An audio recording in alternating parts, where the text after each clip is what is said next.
যতই আবেগ দিয়ে ঠিক ঠিক করেন না কেন, দিন শেষে যদি আপনি আমার দায়িত্ব পালন না করি, 12 তারিখের ঐতিহাসিক দায়িত্ব পালন না করি, আবারও ভুলে যায় আমার করণীয়। এই 90 পরবর্তী সময়ে যেমন আমরা ভুল পথে হেঁটেছি, 75 এর পরে আবারও ভুল পথে হেঁটেছি, আজকে 24 এর পরে যদি আবার ভুল পথে হাঁটি, আবারও বাংলাদেশ দীর্ঘ সময়ের জন্য দুর্নীতিবাজদের কবলে পড়ে যাওয়ার একটা সম্ভাবনা রয়ে যায়। সুতরাং দায়িত্ব দুইটা। নাম্বার 1, আপনি নিজে ভোট দিবেন, নিজে ভোট দিতে আসবেন, ভোট দিবেন। দ্বিতীয় হচ্ছে আপনার পরিচিত মহলে যত জায়গায় মেসেজ পৌঁছানো সম্ভব একটা মেসেজ পৌঁছায় দিবেন। সেটি হচ্ছে যেই দল টোটাল দেশের যত মারামারি হয়েছে সব মারামারির 91 মারামারি নিজেরাই করছে, সার্ভেতে বলছে যে 91 রিপোর্টগুলো টিআইবি রিপোর্ট পাবলিশ করছে যে 91 মারামারি এই দল নিজেরাই করছে। আর শুধুমাত্র চাঁদাবাজি এবং এই যে লুটতরাজের জন্য কার ভাগ কে খাবে, এই ভাগ খাওয়ার জন্য 273 জন মানুষকে গত জানুয়ারির 31 তারিখ পর্যন্ত সময়ের মধ্যে গত 1.5 বছরে হত্যা করেছে। এই দলকে আমরা আর সামনে ক্ষমতায় আসতে চাই দিতে চাই না। এই মেসেজ আমরা যদি প্রত্যেকটা নারীর কাছে পৌঁছাতে পারি তাহলে আমরা সফল হব।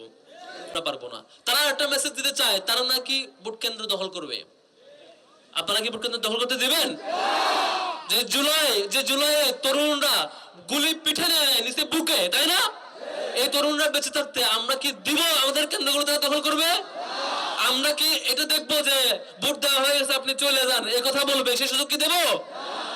আমরা বরং আমার ভোট তো দিব এবং ভোটের রেজাল্ট, যে রেজাল্ট প্রাপ্য সে রেজাল্ট শুনে কেন্দ্র নিরাপদ রেখে তারপর বাড়ি ফিরবো ইনশাআল্লাহ। ইনশাআল্লাহ। ভোট দুইটা। প্রথম ভোট কিসে? কি ভোট?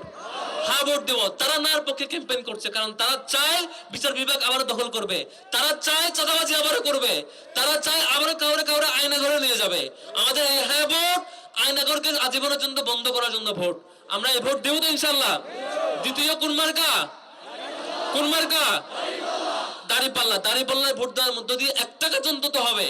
আপনি বলতে পারবেন, আপনি যিনি প্রবীণ, যার বয়স 90, 80, তিনি মৃত্যুর আগে বলতে পারবেন বাবা অন্তত একটা কাজ করে গেছি, দুর্নীতিবাজদের ক্ষমতা আসতে দিয়ে নাই।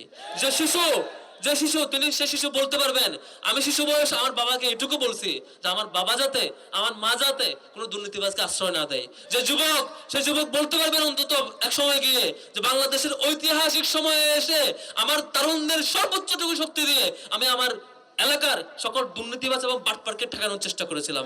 এই ঐতিহাসিক সময়ে সম্মানিত যুবক বন্ধুগণ এবং প্রবীণ মুরব্বীগণ, ভুল করা যাবে না। আর যে নারী, যে প্রবীণ নারী যায় নামাজে বসে নামাজ পড়েন, তিনি দোয়া করবেন সেই লুণ্ঠনকারীরা, সে অপরাধীরা যাদের ক্ষমতায় আসতে না পারে, যারা আমার নারী এবং বোনদের উপর আক্রমণ করে, যারা নির্লজ্জভাবে জায়গায় জায়গায় নারী এবং আমাদের বোনদের উপর আক্রমণ করে, মা বোনদের উপর, তারা যাতে ক্ষমতার স্বাদ মুঠেও না পায়।